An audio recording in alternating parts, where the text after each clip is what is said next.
this vote, the yeas are 248 and the nays are 181. Two-thirds not being in the affirmative, the veto of the president is sustained and the joint resolution is rejected. The veto message and the joint resolution are referred to the Committee on Transportation and Infrastructure. The clerk will notify the Senate of the action of the House. Pursuant to Clause 8 of Rule 20, the unfinished business is the vote on the motion of the gentleman from Arizona, Mr. Grijalva, to suspend the rules and pass H.R. 1388, on which the yeas and nays are ordered. The clerk will report the title. H.R. 1388, a bill to take lands in Sonoma County, California into trust as part of the reservation of the Lytton Rancheria of California and for other purposes. The question is, will the House suspend the rules and pass this bill? Members will record their votes by electronic device. This is a 15-minute vote. 5-minute vote.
This vote, the yeas are 404, the nays are 21.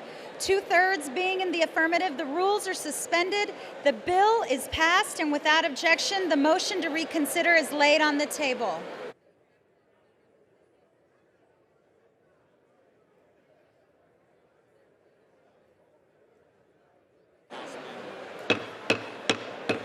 The House will be in order.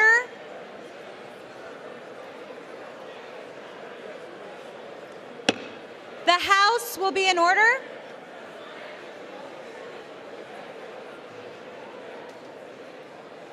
Bang again.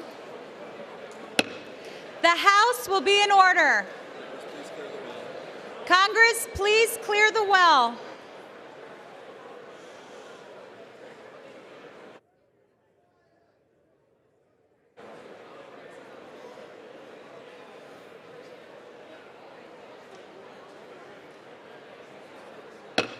The House will be in order.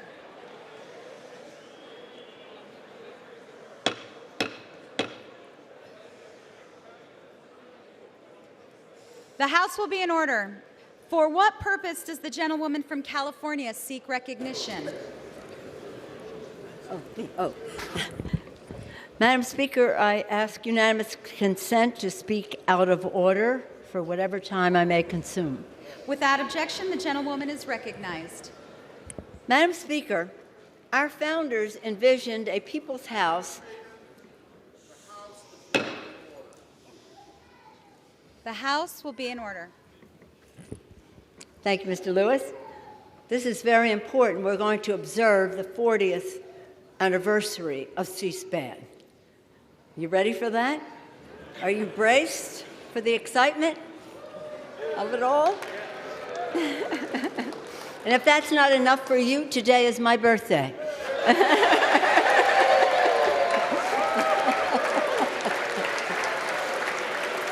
No singing, no singing, no singing, no singing.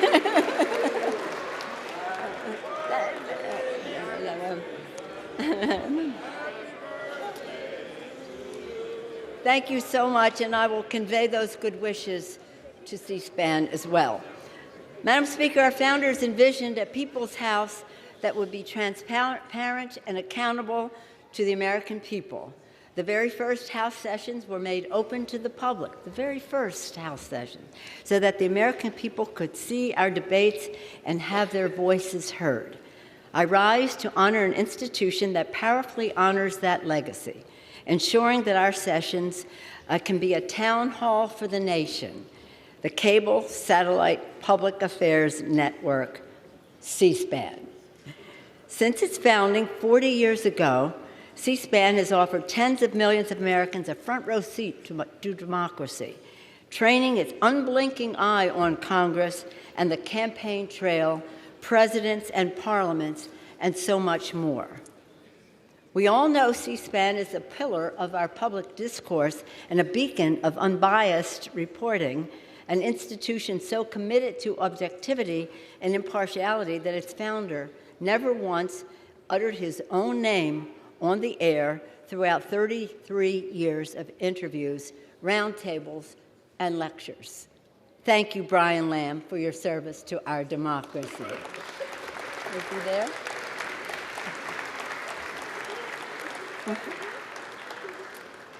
C-SPAN has not only exposed our public debate, it has enhanced our discourse, and in doing so, enriched our democracy, shining light on government to keep our leaders honest and accountable, educating and informing the public through gavel-to-gavel coverage, book TV, American History TV, C-SPAN radio, the video library, and interactive resources such as the C-SPAN bus.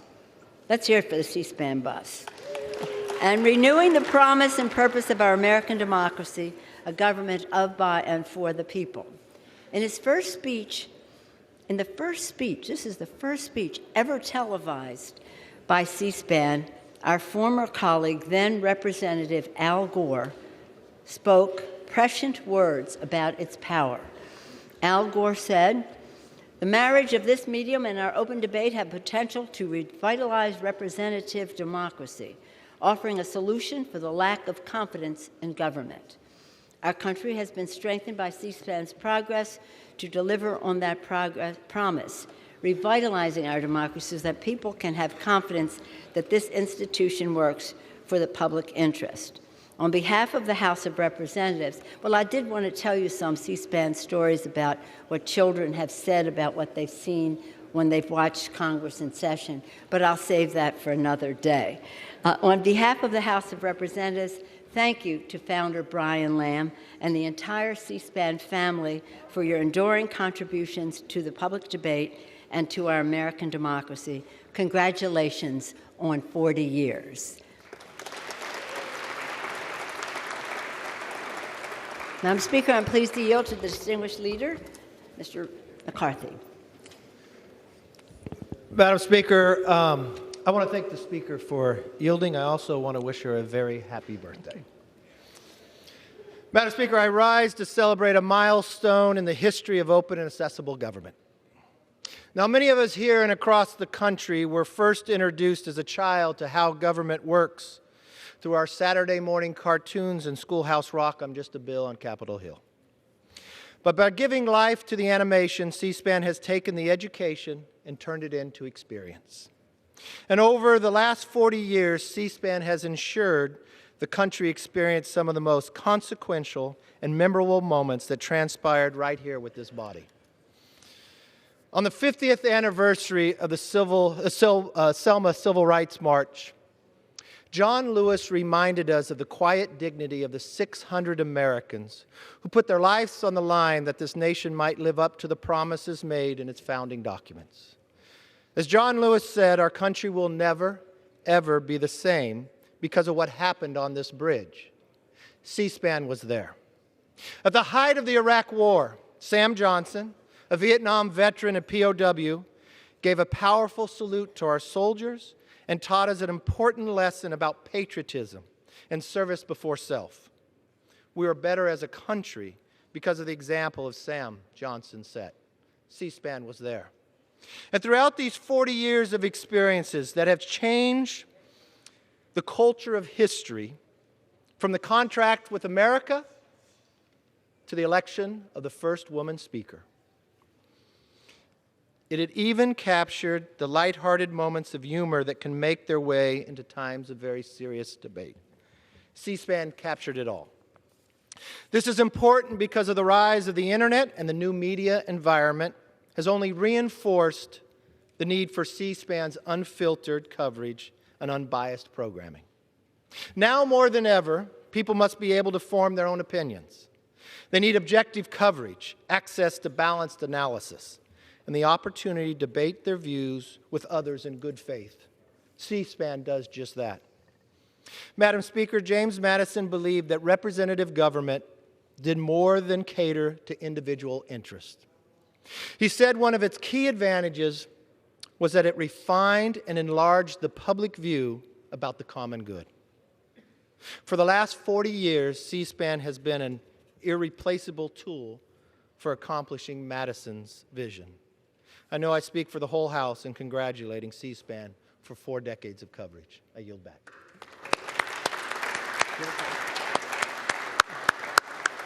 Yields back.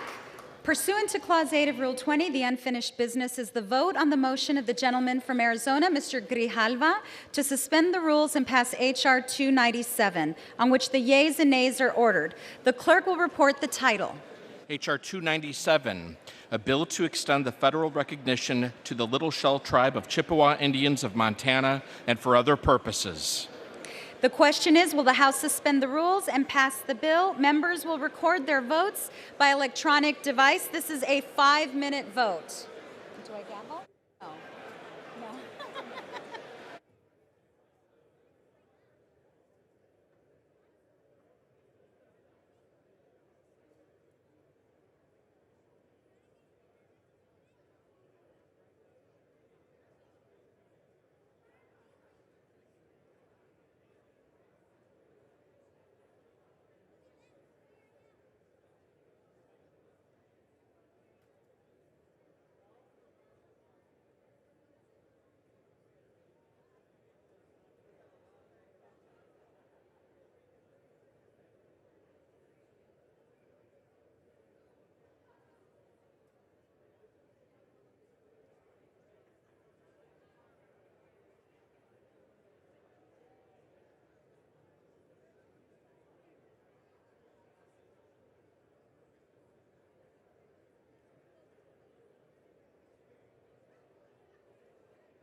On this vote, the yeas are 403, the nays are 21. Two-thirds being in the affirmative, the rules are suspended, the bill is passed, and without objection, the motion to reconsider is laid on the table. For what purpose does the gentlewoman from California seek recognition? Madam Speaker, by direction of the Committee on House Administration, I send to the desk a privileged report for filing under the rule. The clerk will report the title. Report to accompany House Resolution 245, resolution providing for the expenses of certain committees of the House of Representatives in the 116th Congress. Referred to the House calendar and ordered printed.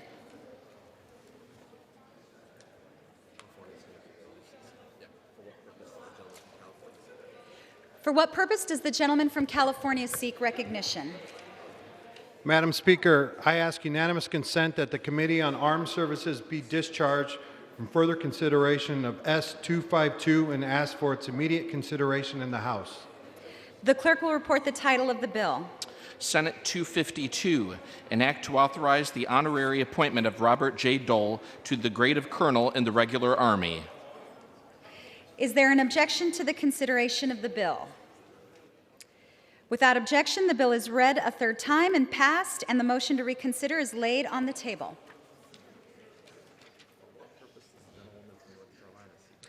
For what purpose does the gentlewoman from North Carolina seek recognition? Thank you, Madam Speaker. I ask unanimous consent that the Committee on Judiciary be discharged from further consideration of H.R. 962, the Born Alive Abortion Survivors Protection Act, and ask for its immediate consideration in the House. Under guidelines consistently issued by successive speakers as recorded in Section 956 of the House Rules and Manual, the Chair is constrained not to entertain the request unless it has been cleared by the bipartisan floor and committee leaderships. Madam Speaker, if this unanimous consent request cannot be entertained, I urge the Speaker in the majority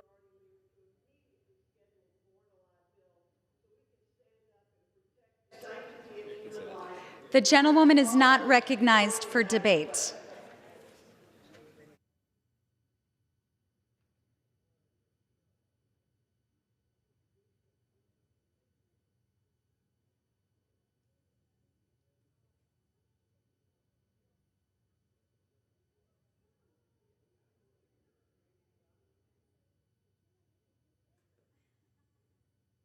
We'll now entertain requests for 1-minute speeches. The gentleman from New Jersey, the gentlewoman from New Jersey, rise. Without objection, the gentlelady is recognized for 1 minute.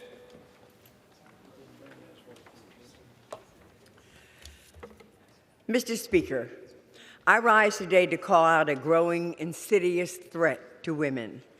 There are bills in at least 8 state legislatures that would outlaw abortions if a heartbeat can be detected. Typically, this is about 6 weeks of a pregnancy, though it can be earlier. 6 weeks before many women even know that they are pregnant, effectively taking away their right to choose whether or not to begin or expand their family. These laws are cruel. They are also in direct violation of the Supreme Court's decision in Roe v. Wade, a precedent that has stood for over 45 years. And that's the point. Mississippi Governor Phil Bryant recently signed into law one of these bills, and he did so knowing it was unconstitutional. He even admitted he was signing this bill for his own religious reasons, knowing that it was likely to be challenged. He wants to go to the Supreme Court because he wants credit for trying to overturn Roe v. Wade. But the women of this country will not go back. We have fought tooth and nail to obtain our rights in this country. Those who believe women will give up their right to control their own bodies will quickly learn that that's sorely mistaken. Expired. I yield back my time. Gentlelady yields back. For what purpose does the gentleman from Tennessee rise? Speaker, I seek unanimous consent to address the House for 1 minute to revise and extend my remarks. Without objection, the gentleman is recognized for 1 minute.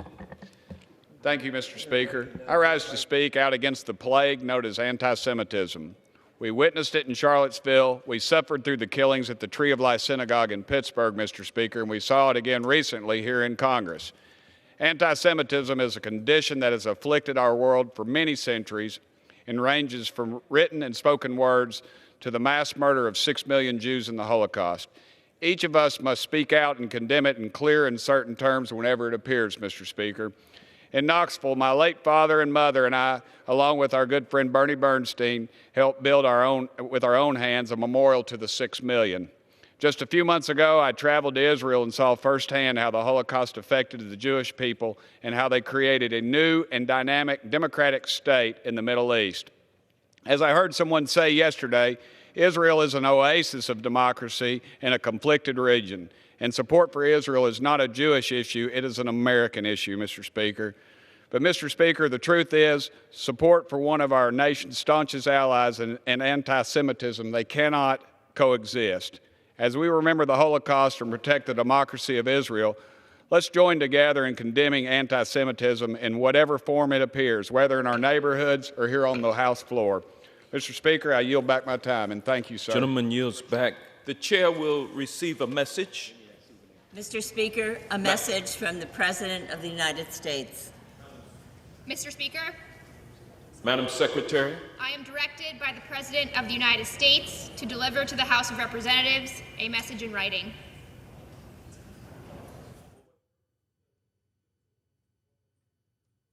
For what purpose does the gentleman from New Jersey seek recognition?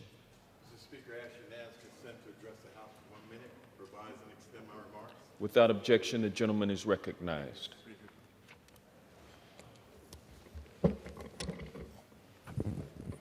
Mr. Speaker, I rise today to honor an exceptional dentist, Army Brigadier General Shan K. Bagby.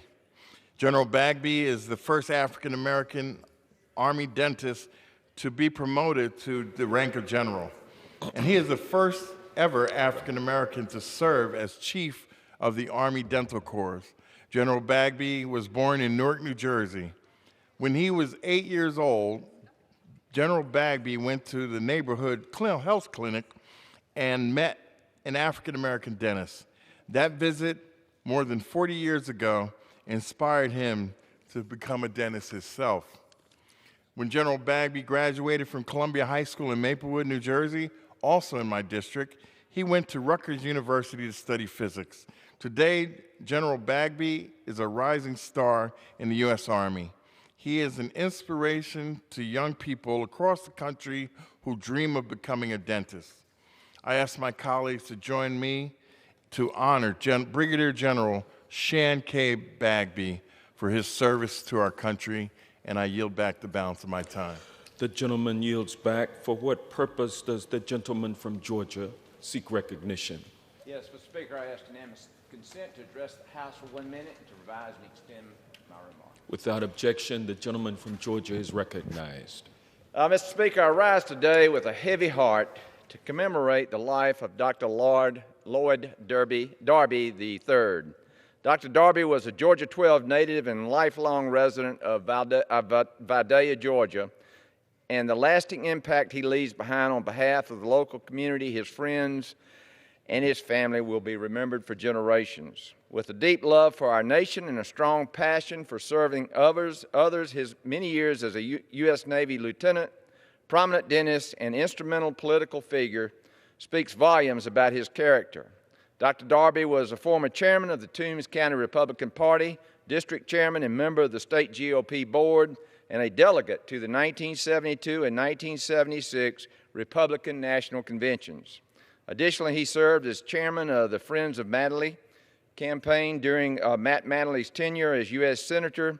He was the first Republican senator from Georgia elected since the Reconstruction era. Lloyd Darby was a man passionate about his faith. He cherished his local community, loved his wife of 60 years, and his entire family beyond measure. His passion, Lloyd's passion, was to help those give back a smile who otherwise could not help themselves. Robin and I send our heartfelt condolences and prayers to all of Dr. Darby's family, friends, and community on a life well lived. And I yield back. Gentleman yields back. For what purpose does the gentle lady from Iowa seek recognition?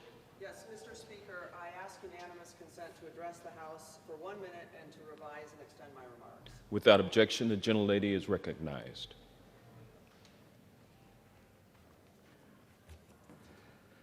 This past winter, Iowa and the Midwest experienced record snowfall with freezing temperatures. The ground has remained frozen, which kept the snow from falling into our soil, from melting into it. And then the rapid warming over March 12th to March 14th, along with heavy rains, resulted in mass flooding and devastation across Iowa, particularly in my district of Southwest Iowa. The flooding has resulted in hundreds of millions, if not billions of dollars and agricultural losses, destroyed homes, schools, small businesses, medical centers, and has caused significant damage to public infrastructure that is vital to these communities. Entire small towns such as Hamburg in Fremont County and Pacific Junction, shown here in Mills County, are underwater and are facing irreparable damages.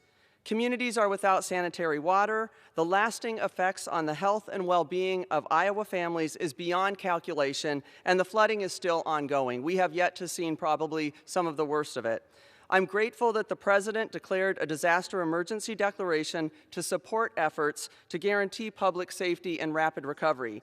But given the impact of this flooding, and it was mainly in smaller rural communities, the assistance needed to ensure these communities can recover is dramatic. And I've requested the House Appropriations Committee to fund additional disaster supplemental support. Thank you.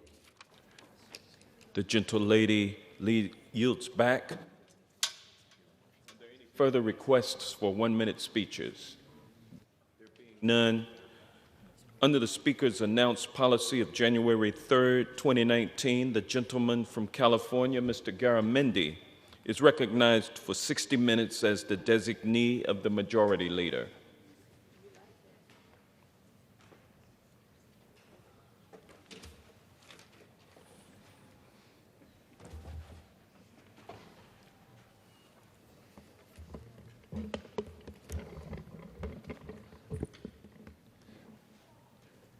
Thank you, Mr. Speaker. I've got a couple of things I want to do today, and I'd like to start with a very special celebration that occurs every spring, and this is the Sikh community's annual historic, cultural, and religious celebration of Visakhia. It's a celebration in the Punjab region of South Asia. It's been going on for centuries, and today it's also celebrated in communities throughout India, the United States, and really around the world. Visakhia is an annual festival celebrating the spring season, and it's of great significance to the Sikh religion. It commemorates the creation of Kasala, a fellowship of devoted Sikhs. It's founded in 1699 by Guru Singh and celebrates the community, prosperity, and continued progress in the year ahead. And so it is springtime, and so we celebrate this very important event in the Sikh community. I also want to talk about another event of the spring, one that you just heard a moment ago from our colleague, Ms. Axney of Iowa, when she talked about the flooding that is occurring. As chairman of the Senate Subcommittee, House Subcommittee of the Armed Services Committee of Readiness, the question for the U.S. military is very, very clear. Is the U.S. military ready for climate change? Recent events indicate that there's considerable doubt. Just this last year, Hurricanes Florence and Michael caused billions of dollars of damage to Camp Lejeune and leveled much of Tyndall Air Force Base. Perhaps a photo might be better than my words in describing the destruction at Tyndall Air Force Base. Essentially, this key Air Force Base located on the panhandle of Florida, on the Gulf Coast, was wiped out. We don't yet know how much it's going to cost to rebuild it. We do know that the Air Force is trying to sustain operations there, and I'm told that by May they will be out of money to be able to sustain operations. We know that there's probably $3 to $4 billion of damage at this Air Force Base alone. Keep in mind that this base is located literally on a sand spit adjacent to the Gulf. And when hurricanes come through, destruction is sure to occur.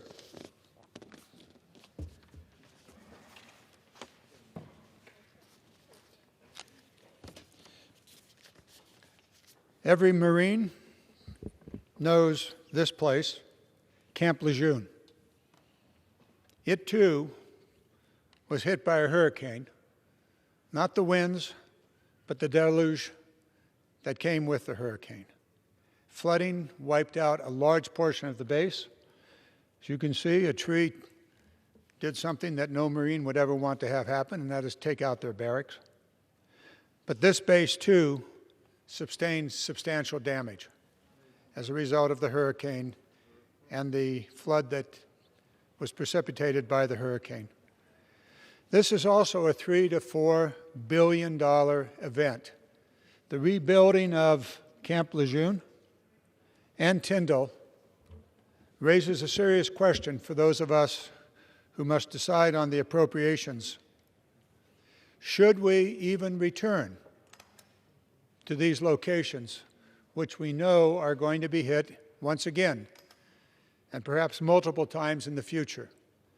And if we decide to return and spend the $3 to $4 billion to repair each of the bases, how will it be done? Will it be done in the recognition that there is climate change, that the hurricanes will be stronger, the deluge even more? We must always build for resiliency. Now, this isn't the only place that the military has sustained significant risk this year. I'm from California, and I know wildfires. And Camp Pendleton, on the far side of this continent, another Marine base, faced evacuation of the family housing units when fires occurred in the hills above Camp Pendleton. Naval Air Station Point Mugu and the Marine Corps Mountain Warfare Training Center in the Sierra Nevada mountains also had to be evacuated as wildfires came down into those areas. In addition, beyond Camp Lejeune, beyond Tyndall Air Force Base, we know that our coastal installations and their surrounding communities are already experiencing significant flooding as sea levels rise. The Army's Ronald Reagan Ballistic Missile Defense Test Site in Kwajalein Atoll in the Pacific is threatened by sea level rise and is not expected to exist in 20 years. The Navy's Principal Atlantic Base, Norfolk Hampton Roads, and the Naval Academy are already experiencing flooding. We know that melting polar ice in the Arctic region has already opened up new sea lanes and new routes and competition for resources in the Arctic Ocean. Yet today it appears that the Department of Defense has not developed a systemic strategy for ensuring that our U.S. national interests in the Arctic, and indeed the protection of our bases, key military bases here in the United States and around the world, are prepared for climate change. I want to give you one more example. It was actually opened in a discussion a moment ago by my friend from Iowa. Now, this is not Iowa. This is Offutt Air Force Base just across the river from the photo you saw just a few moments ago of the flooding in Iowa. It's on the Missouri River. This happens to be the Strategic Air Command's basic center. This is our nuclear weapons system. More than half of the base was underwater, and more than half of the base today is not operable. 6 years ago, the U.S. Air Force knew that this Strategic Air Command base was subject to flooding, And indeed, the flooding 6 years ago had come up to the edge of the runway. Last week, it inundated the runway and half of the base. So back to my question. Is the U.S. military ready for climate change? It would indicate from these few examples that the answer is no. So what are we to do about it? Well, the United States military is one of the largest employers in the world. It is also one of the largest consumers of energy. The DoD, Department of Defense, owns millions of acres of global real property, including over 550,000 facilities valued at well over $1 trillion. And the department is uniquely situated to enhance its readiness and resiliency through effective energy policies, programs, and structures that are resilient in the face of climate change. Installations, bases, are where we generate the force, where we train and sustain them, and in many cases, house critical operational missions, such as the Strategic Air Command. One way to enhance readiness is to consume less. In fiscal year 2017, the Department of Defense consumed over 85 million barrels of fuel to power ships, aircraft, combat vehicles, and contingency bases at cost of nearly $8.2 billion. In many cases, through contract vehicles, energizing savings performance contracts, these energy savings and resiliency enhancements can be made at no upfront cost to the Department of Defense.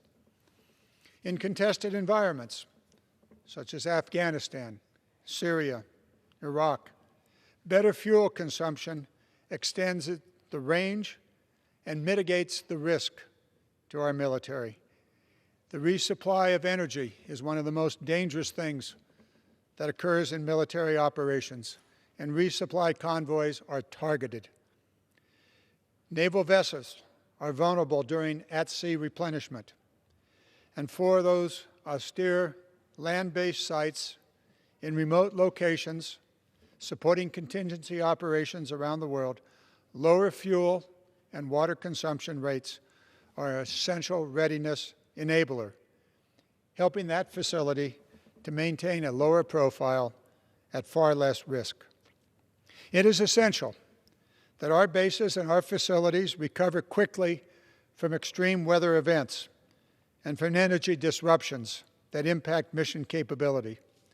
Section 33(5) of the fiscal year 18 National Defense Authorization Act required the Department of Defense to report on the effects of climate change and on the department's proposals for mitigating those plans.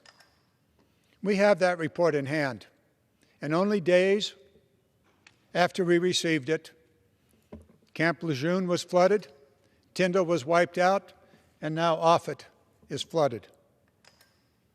We're not happy with the report that the military sent to the House Armed Services Committee and the Subcommittee on Readiness, because that report did not meet the congressional reporting requirement that we sent to the department to describe future-focused mitigations necessary to ensure mission resiliency.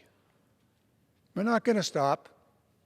The military is going to come back to the committee, and we're going to hammer home the necessity of resiliency. The necessity, as every Boy Scout knows, be prepared. And what do they need to be prepared for?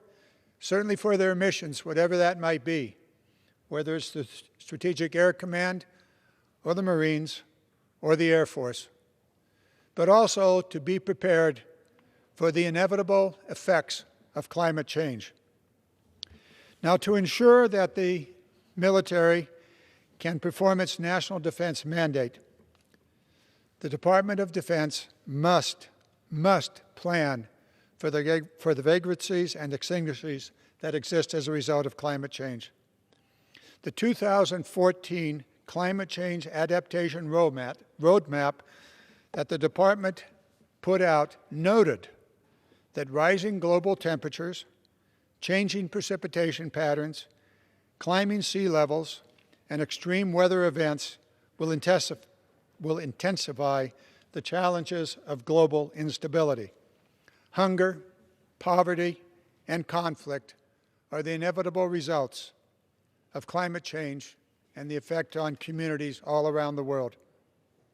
Climate change will likely lead, their words, the Department's words, climate change will likely lead to food and water shortages, pandemic diseases, disputes over refuges and resources, and destruction by natural disasters across the globe. Not only are these climate-related events impacting installations and base readiness, but they are also creating more frequent requests for military support for disaster relief and humanitarian assistance. And so both active duty service members, National Guard personnel, and reserve personnel are increasingly responding to assist communities in impacted events here in the United States and around the world. Climate change presents a myriad of readiness challenges, both here at home and abroad. It's not only a future threat. By the events of this year and last week, it is an event here and now. It is a threat today, and it is impacting the resiliency of our installations and our operations, and is seriously impacting the readiness of the Department of Defense to meet its challenges all around the world. So we have our hands full, making sure that our military is ready in the era of climate change. Now, if I might, Madam Speaker, change subjects and pick up another issue that is before us today. Joining me in this discussion will be Mr. Payne from the beautiful state of New Jersey. In just a moment, Mr. Payne, let me lay out what we're going to talk about here. Today, the House Democrats unveiled new legislation to protect people with pre-existing conditions and also to lower health care costs. Now, we know that over the last 2 years, President Trump has declared war on health care. And the Democrats here in this House and in the Senate intend to address that by lowering health care costs. Last night in a federal court, President Trump radically expanded his monstrous war on America's health care, asking the court not only to strike down protections for people with pre-existing conditions, not only asking the court to strike down protections for people with pre-existing conditions, but also to eliminate the very last protections and benefits provided in the Affordable Care Act. If President Trump gets his way in Texas, in Republicans' Texas versus U.S. lawsuit, he would destroy the ban on lifetime and annual limits of care. He would destroy the Medicare expansion and the tax subsidies that make health insurance affordable for millions of America.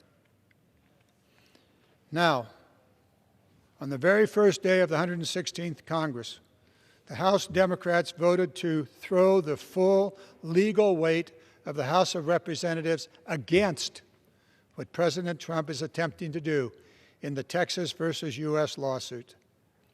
Thanks to that vote, the House Counsel has been able to intervene as a party in the lawsuit to argue on behalf of the health care of American people. But more than 190 of my Republican colleagues stood behind the President in his brutal assault on American health care. Now, unlike my colleagues on the Republican side, today, the Democrats of Congress are introducing legislation to protect pre-existing conditions and make health care more affordable act. We're taking another step forward to deliver on our promise to reverse the last 10 years of our Republican colleagues' effort to sabotage the Affordable Care Act and the lower health care costs that American families need.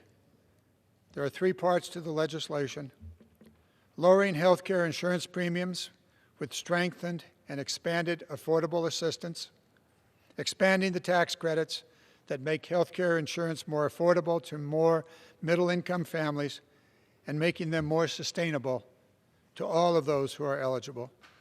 Point number two, strengthens protections for people with pre-existing conditions, curtailing the Trump administration's effort to give state waivers to undermine protections for people with pre-existing conditions and weaken the standards for essential health benefits. Third, stop the insurance companies from selling junk health insurance policies. And finally, reverses the GOP's health sabotage that has needlessly driven up premiums and uninsured rates. We know that we're going to have our hands full to get this past the Senate and to the desk of the President, but we would hope as this debate develops, as the time goes by and Americans realize what they are losing as a result of the efforts of the Trump administration and many of my Republican colleagues to deny them the health care that they deserve as Americans, that we will ultimately be successful in this legislation and that we will get the President to see clearly what he is doing to the American people as he promotes, defends, and attacks Americans through Texas versus the U.S. lawsuit that is currently underway. So with that, I'd like to ask my colleague, Mr. Payne, if he could join us with his comments. Thank you, Congressman Garamendi, for your leadership and for bringing us together today on two very, very important topics. I have come to know you as a leader on issues that are impacting the American people. And from California to New Jersey, you have demonstrated a concern for all people of this country and your constituents, and to that, I am grateful. Let's see. Today, the second topic on the Democratic agenda for people and protecting conditions, pre-existing conditions, is both timely and important. Yesterday, the Trump administration unleashed another assault on the Affordable Care Act. In federal court, the Trump administration said that it agrees with the lower court's decision to overturn the Affordable Care Act. After campaigning on the premise that he would work to improve health care, President Trump wants to eliminate protections for people with pre-existing conditions. President Trump wants to end the provision that allows young people to stay on their parents' health insurance plans. President Trump wants to bring back junk insurance plans that take people's money but refuse to cover their medical expenses. Why? Because that's what will happen if President Trump wins in federal court. It was not that long ago when the federal law allowed insurance companies to discriminate against people with pre-existing conditions. Insurance companies could charge people with pre-existing conditions extremely high rates and refuse to cover them at all. The Affordable Care Act eliminated legalized discrimination against people with pre-existing conditions. But now the Trump administration is fighting to bring health care discrimination back. Well, there is no going back. More than 200,000 people in New Jersey alone purchase their insurance through the Affordable Care Act marketplace and have pre-existing conditions. And nearly 5 million New Jerseyans who get insurance through their employment could be harmed by the Trump's attack on the Affordable Care Act's protections for people with pre-existing conditions. New Jerseyans and all Americans deserve protection, not discrimination. In my district, 16,000 people alone with pre-existing conditions would be at risk of coverage loss or premium increases if they have the Trump administration successfully roll back the Affordable Care Act. Now let me touch on the effects of this on women for a second. The Affordable Care Act's protection for people with pre-existing conditions prevents insurance companies from charging women a higher premium on the basis of their being a woman. Keeps insurance companies from charging women a higher premium on the basis of them being a woman. Now, that is not something that they had very much of a choice in at birth. So it is immoral to hold that against them. When the Trump administration is trying to do what the administration is trying to do would result in women facing significantly higher health insurance premiums simply because they're not men. That wasn't right before the Affordable Care Act, and it sure isn't right now. Let me be clear, the Trump administration wants to put the lives at risk by undermining people's access to health care in this nation. And let me be clear about this.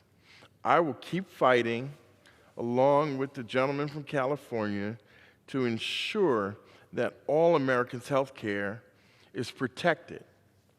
That is the least we can do in the position that our constituents have given us this task to be their voice in this House. And, sir, I just want to once again commend you for always being timely in bringing these issues to light for the American people and for all the country to see that we here in the House of Representatives do speak for them. And I yield back. Reclaiming my time, Mr. Payne, thank you so very much. You're far too generous in your comments with regard to me. You're constantly here joining in these discussions and putting forth the interest of the constituents in your district in New Jersey and across the wider America. Thank you for raising those issues and particularly for pointing out the issue of pre-existing conditions as it affects women. Before the Affordable Care Act, every woman was considered to have a pre-existing condition. Right. And indeed, they were charged higher premiums.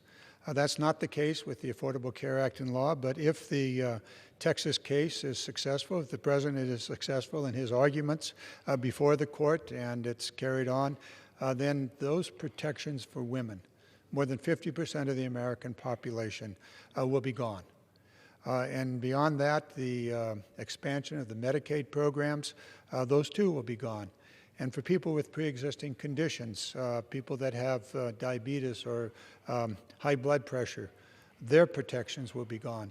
And so the effect on the pre-existing condition, and particularly this case that the president has put his full support behind, it is an egregious attack on the health care and the well-being of Americans. And you so well pointed that out, and thank you so much for doing that. Thank you. Thank you, Mr. Payne. There are a couple of other things that I do want to speak to today. Today, the House Armed Services Full Committee had before it the Acting Secretary of Defense, as well as the Chief of the Chairman of the Joint Chief of Staff. And issues were raised during that committee hearing about readiness, specifically about the efforts of the President to circumvent the Constitution of the United States and to take unto himself the appropriation power which is clearly laid out in the Constitution as the power of Congress. Article 1, Section 9 of the Constitution clearly says that there shall be no money taken from the Treasury except by appropriation law. That's the power of the purse that's given to Congress. And the founders were very clear that if the President would have not only the power of carrying out the law, but also the power of appropriation, that is money to carry out the law, that we would have a completely different system. In fact, we would have an imperial presidency. And they didn't want that, and they wrote very clearly into the Constitution that no money shall be taken from the Treasury without an appropriation. Now, the Congress acted on this issue, acted on the issue with an appropriation bill, and Congress did not agree with the President. And instead of the $5–6 billion that the President wanted for his border wall, Congress said no, and provided $1.3 billion for border security, including some fences in some locations. Very clearly, Congress said no to the President, and Congress appropriated money for a specific purpose. No sooner was that legislation signed by the President than the President attempts to usurp the power of Congress and to appropriate for himself some $8 billion by manipulating the existing emergency laws that allow the declaration of an emergency and money to be spent for that emergency. Okay, that's what he wanted to do.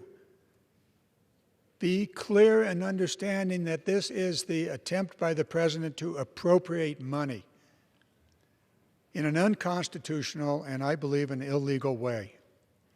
Now, it's not just a constitutional issue. It is also an issue of readiness for the military. We're talking about tens of millions of dollars to rebuild Offutt Air Force Base, the home of the Strategic Air Command.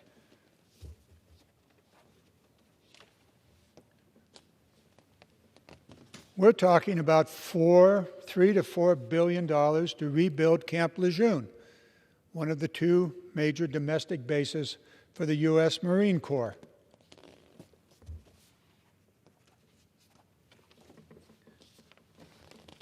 We're talking about $3 to $4 billion to rebuild Tyndall Air Force Base in Florida, the home of the F-22 fighter jets and the new and presumed home of the new F-35 multitask fighter.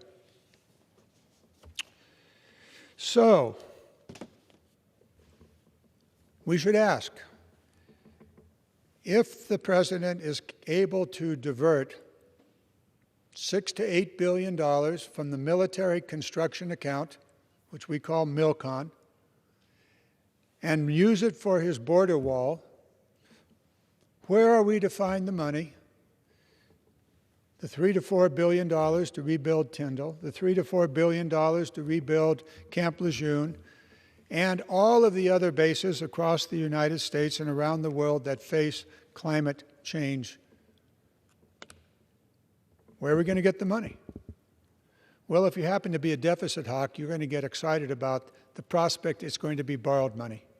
And the way in which the budget and the appropriation process works here, critical programs that the military has deemed essential for the readiness of our military, and Congress has agreed to that, authorized and appropriated money for that purpose, those programs will be delayed and will simply increase the deficit to do it so that the President can fulfill his campaign promise of a big, beautiful border wall. Last week, I was in Jordan on a military mission to look at our troops there, to look at the situation in Syria and Iraq. Also, I was in Iraq. And specifically went to look at a program that the U.S. government had funded to build a modern 21st century border security program for the Jordan military and the Jordan government. Over 300 miles between Jordan and Syria, in the most violent part of the world, with ISIS, with refugees, with military weapons, with drugs, all of that. We spent $345 million of taxpayer money building a 21st century border security system, a system that involves observation techniques of many kinds, a system that involves observation towers at appropriate locations along that 300-plus mile border, and quick response teams to go where there was an incursion across the border. And by all accounts, from our own military, from the Jordan military, it is effective. Now, the President wants $8 billion for 150 miles of fence and walls. There's a better way. And as Democrats, we have been calling for this better way for months and months. And in fact, in the legislation that the President signed, it is the better way. It is not a big, beautiful wall with Trump written on it. It is, in fact, a virtual system, similar to what we built in Jordan, in the most dangerous place in the world. And it works. So we need to be very careful here, because that is $8 billion that will not be available to make our American military installations all around the world ready for the task that they have before them. And so as we ponder this issue, so as we go through the appropriation process this spring, and so as we fight this constitutional battle with the President over the founding mothers and fathers' understanding of what an imperial presidency could become if they have both the appropriation power as well as the power to execute the law. They said, no, the President cannot have that power. As we fight this fundamental constitutional issue, we should also keep in mind that there is a better way to protect our southern border, or any border for that matter, and it is essential that we spend the money that we have appropriated for the military to protect their readiness, and in so doing, protect the security and safety of America. And so we will have this debate, and so this debate will hopefully result in the American public understanding what they should have learned in grammar school about civics and about the separation of power. Unfortunately, our President seems to have missed that class. But we're not going to let it go. This is not a Democratic or Republican issue. This is an American constitutional issue. So let us proceed. Let us proceed in full understanding of what is at stake here. The rebuilding of the bases, yes. But more importantly, the very fundamental notion of the separation of powers that is inherent in the Constitution, and, by the way, which every member of the House of Representatives, every senator, and every general, including acting secretaries of state, have taken an oath to defend and uphold the Constitution. And we'd all do well to read Article 1, Section 9. And with that, Mr. Speaker, I yield back. The gentleman yields back.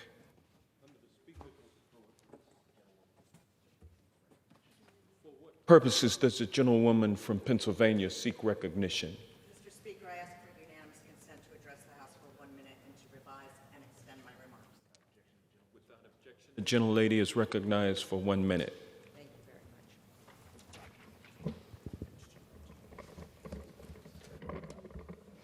I rise today to recognize the DeFebo family, constituents of mine from Upper Mount Bethel Township, Pennsylvania, who run Harvest Home Farms. They were recently honored with Pennsylvania's first ever Leopold Conservation Award, named after the conservationist Aldo Leopold, for demonstrating excellence in environmentally sustainable farming practices. Richard DeFebo, his wife Lynn, and their sons Dole and Dane work hard 7 days a week.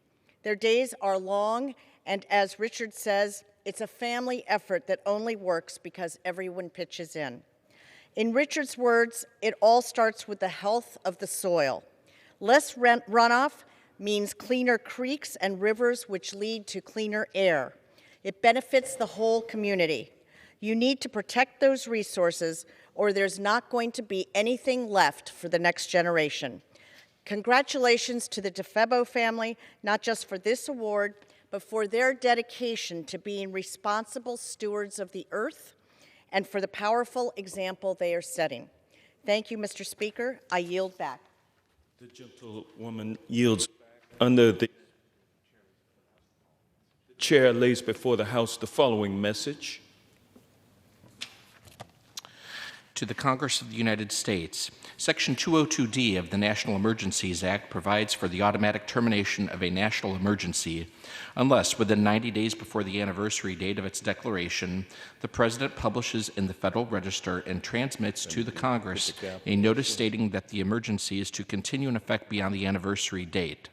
In accordance with this provision, I have sent to the Federal Register for publication the enclosed notice stating that the national emergency declared in Executive Order 13694 of April 1st, 2015, as amended by Executive Order 13757 of December 28th, 2016, is to continue in effect beyond April 1st, 2019. Significant malicious cyber-enabled activities originating from or directed by persons located in whole or in substantial part outside the United States continue to pose an unusual and extraordinary threat to the national security, foreign policy, and economy of the United States. Therefore, I have determined that it is necessary to continue the national emergency declared in Executive Order 13694 as amended by Executive Order 13757 with respect to significant malicious cyber-enabled activities. Signed, Donald J. Trump, the White House, March 26, 2019. Referred to the Committee on Foreign Affairs and ordered printed. Under the Speaker's announced policy of January 3rd, 2019, the gentleman from Kansas, Mr. Estes, is recognized for 60 minutes as the designee of the Minority Leader. Thank you, Mr. Speaker. Mr. Speaker, on March 21st, our country and the world celebrated World Down Syndrome Awareness Day. This afternoon, I'm happy to lead my colleagues in recognizing this important day and all of the contributions individuals with Down syndrome make each day to families, businesses, schools, and communities. From brothers and sisters to employees and business owners to artists and models, people with Down syndrome have an incredible impact on every part of society. They deserve our support, understanding, and full acceptance. Thankfully, there are many groups and programs that have made it their mission to support those individuals with Down syndrome and their families. As Kansas State Treasurer, I advocated for passage of the Federal ABLE Act and led the effort to implement it in Kansas. You know, it's kind of one of those things that several years ago I didn't necessarily expect that I was going to be standing here today. So I was going through the process of how do we lobby, how do we make sure that a good program gets passed through the federal legislative process that benefits so many people. And then having to take that initiative in my home state of Kansas and work through the legislature and making sure that we implemented it to help people's quality of life and able to live the lives that they wanted to live and make it more beneficial for them. You know, this important law created tax savings accounts, tax-free savings accounts for individuals with disabilities to cover expenses like health care, education, housing, and transportation. You know, it's important for parents raising a child to be able to help provide their care. Obviously, the concern on the part of parents is that over years, particularly as the parents age, they want to make sure that their children, in some cases when they're in their adult life, are able to enjoy the life that they want, the life that they deserve. And the program like ABLE was able to help make that dream come true. You know, these programs are similar to the 529 college savings programs, to health savings accounts, and individual retirement accounts. You know, the ABLE programs give people with Down syndrome and other disabilities the opportunities to live the life they deserve. The Kansas ABLE Act went into effect in January 2017, and I was proud to be part of that effort because it's the right thing to do. You know, in Congress, I've been humbled to work with organizations like the National Down Syndrome Society to build upon progress of the ABLE Act. Last year, I was honored to receive the 2018 National Down Syndrome Society Impact Award and look forward to supporting the mission in this Congress. This year, I'm also honored to be on the honorary committee for Accept Ability Gala hosted by the Global Down Syndrome Foundation, an annual event in Washington, D.C. that supports life-saving research and medical care for children and adults with Down syndrome. Back home in Kansas, I'm also inspired by groups like the ARC of Sedgwick County, which supports individuals living with intellectual and development disabilities, including Down syndrome. Just as each of these groups, among numerous others, supports those with Down syndrome, it's my hope that in Congress we can do the same thing. I look forward to discussing this more today, but at this time, I'm happy to yield to Representative Pete Stauber from Minnesota.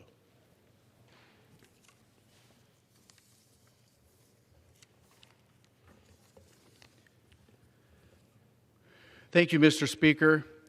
I rise in honor of World Down Syndrome Day, which was Thursday, March 21st. One of the greatest blessings in my life is my 16-year-old son, Isaac, who has Down syndrome. Each day he brings joy to our lives, and I am so proud of everything he has accomplished. World Down Syndrome Day is an excellent opportunity to raise awareness about the challenges that Down syndrome brings, but it's also a chance to celebrate just how incredible people with Down syndrome truly are. It absolutely breaks my heart, just breaks my heart, when I hear some people say that they would rather get an abortion than have a child with Down syndrome. The sheer ignorance of those individuals is disheartening to me. They do not see what a blessing all of God's children are, even if they are different, and that is unfortunate for them. If they met my son Isaac, I know they'd have a change of heart. When we talk about disabilities, I want us to talk about the abilities of those like my son Isaac. Instead of focusing on what they can't do, let's focus on what they can do. The limit to what people like Isaac can accomplish is not determined by their condition, but by how much we love them and give them the empowerment so they can navigate the world of work, education, and public life. As Isaac's dad, and now as a member of Congress, I am committed to strongly advocate for the inclusiveness of those who live with disabilities and the protection of their lives always. Thank you, Mr. Speaker, and I yield back. Thank you, Representative Stauber. You know, it's important for us as representatives to actually stand up for what we think is important. And obviously, as parents, we all care about our children. We want to make sure that they get the best opportunities that they can. And as elected representatives, one of the reasons I ran for office was to make sure that we could have an impact and make sure that we can make a difference in people's lives. And you know, when I look at the role of the federal government, one of the things that's most important for us is making sure that we can help those individuals live out the life that, you know, is embedded in our Constitution and Declaration of Independence, and having the right to life, liberty, and pursuit of happiness. People having that opportunity to live and enjoy all the blessings of this great country. You know, we can talk a lot about different issues, and there's obviously lots of us here in the halls of Congress that want to talk about some of those issues.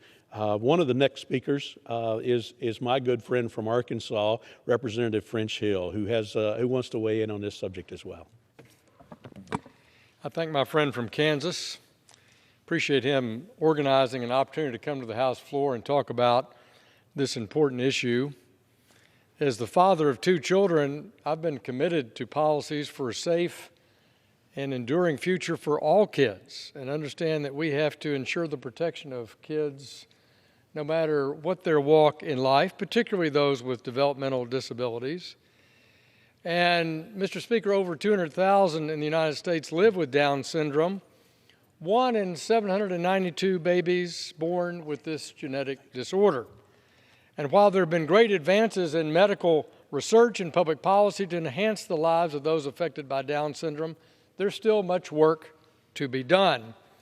Individuals with disabilities face many challenges, and I understand the need to ensure access to vital services and medical equipment to support independent and active lives.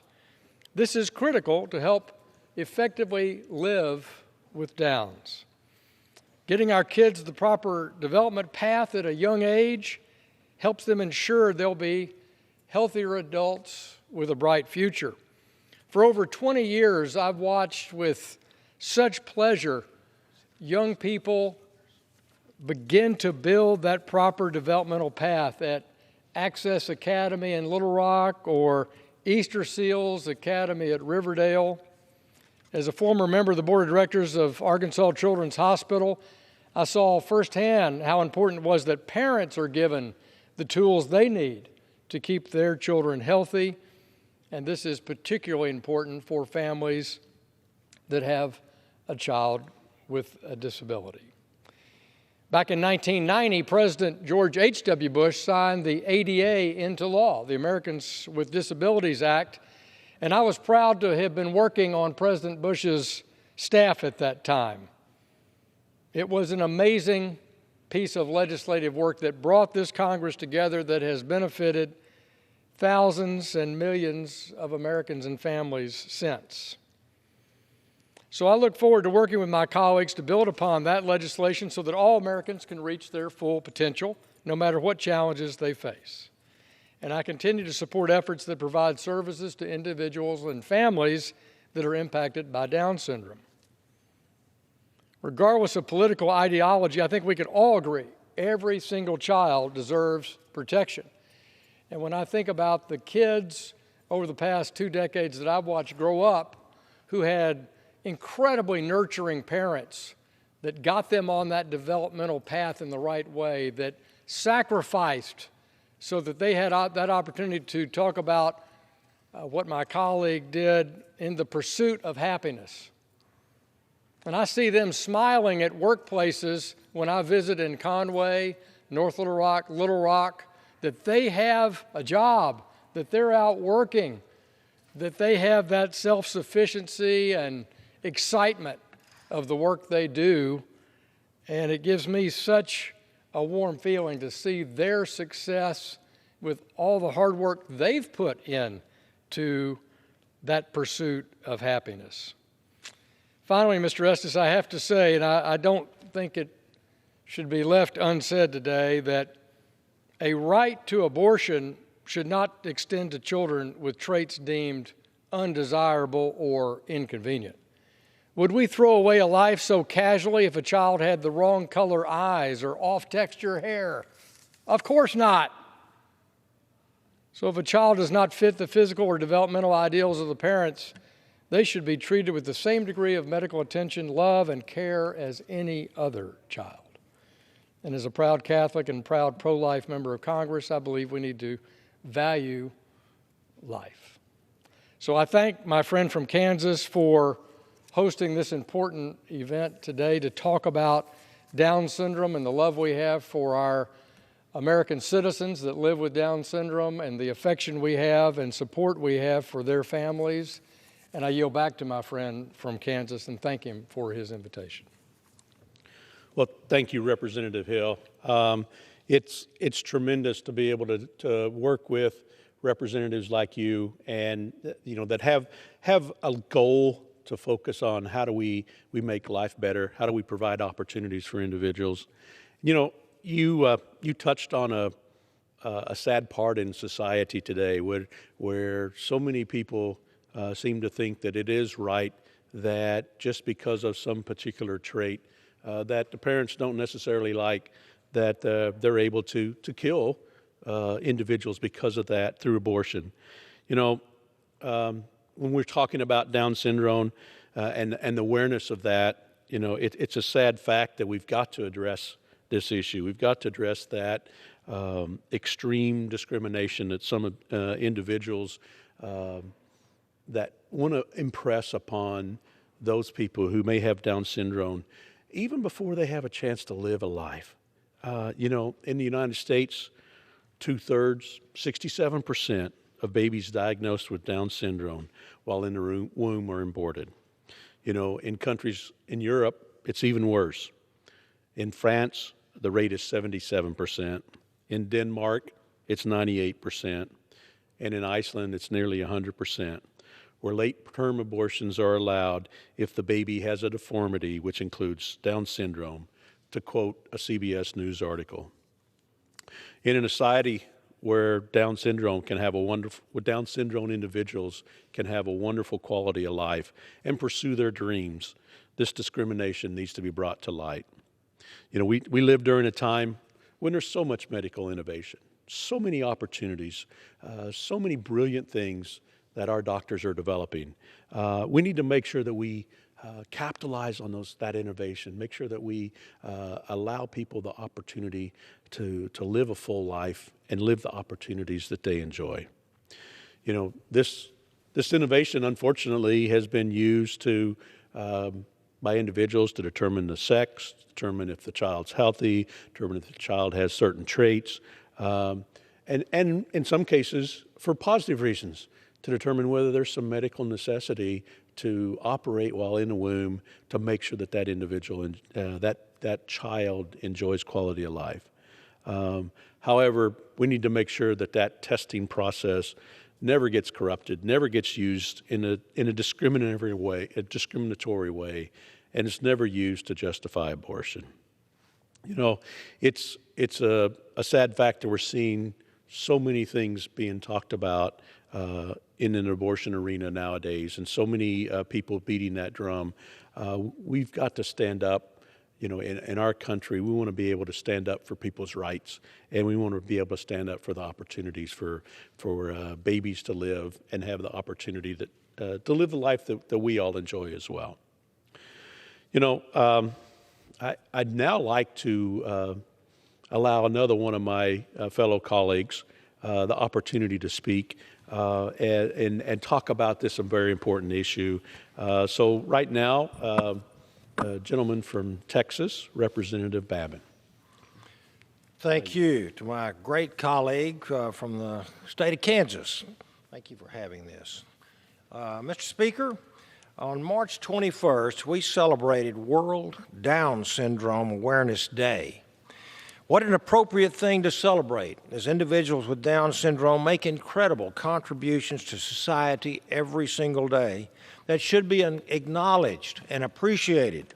And I, for one, am thankful for all of those with Down syndrome that I have had the great pleasure and honor of knowing and learning from. With the rise of prenatal screening tests across the United States, the number of babies born with Down syndrome every year has significantly decreased. And while we do not know the exact number of Down syndrome children who are aborted each year, it is estimated that approximately 2/3 of children diagnosed in the womb are aborted. 2/3. 2/3 of children who would go on to make a significant impact in this world are murdered before they're given a chance to even be able to have that opportunity. Iceland, in particular, has almost completely eradicated Down syndrome births. Statistics show that they have an almost 100% drop in the termination rate of Down syndrome children. France has a 77% termination rate, while Denmark is at 98%. I pray that the United States will reject the idea that Down syndrome children somehow are less than other children. As a society, we should move away from any idea that advocates killing any child in its mother's womb. And as a pro-life congressman, I believe that all life is valuable, especially the lives of those who cannot speak for themselves. Aborted Down syndrome children are just that. They're children who have their own hopes and dreams for a future and live a long, healthy life. To take away their right to life is inconceivable to me and abhorrent.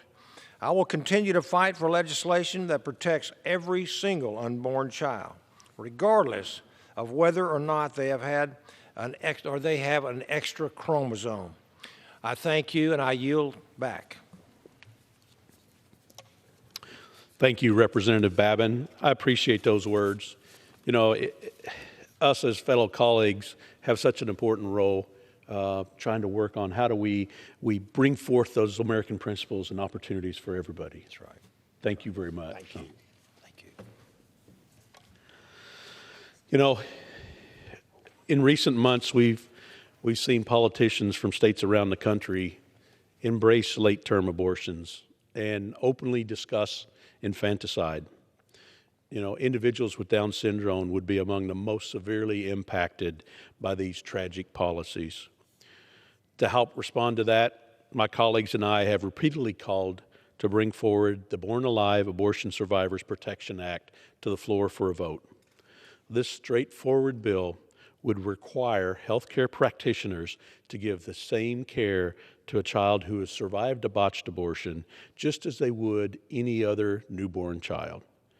Currently, the bill has 182 co-sponsors. Unfortunately, a vote on the bill has been blocked 21 times now by the majority. However, as we rise to commemorate World Down Syndrome Day, I call on my colleagues once again to consider this bill and any other one that would protect life and support those with Down syndrome. You know, there's 250,000 people in America with Down syndrome. You know, they live healthy, productive, happy lives, just like you and I do, and want to have the same hopes and dreams and goals. We need more awareness of what a diagnosis of Down syndrome really means. It means that a child simply has an extra chromosome and that nothing else about their life is different from you or me. They have so much to contribute to this world, and they deserve that chance. Last year, I had the chance to meet David Egan. David is a fellow working for the National Down Syndrome Society and previously worked for the House Ways and Means Committee.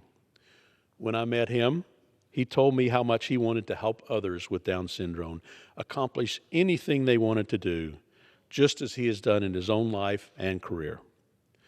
I'm inspired by people like David, and I want to thank my colleagues who joined me today for this special order recognizing World Down Syndrome Day. I look forward to working with Congress to support those with Down syndrome, and with that, I yield back the balance of my time. Gentleman yields back. Does the gentleman have a motion? I move to recess till tomorrow at 10 o'clock. I move to adjourn. The question is on the motion to adjourn. Those in favor say aye. Those opposed, no. The ayes have it, and the motion is adopted. Accordingly, the House stands adjourned until 10 a.m. tomorrow for morning hour debate.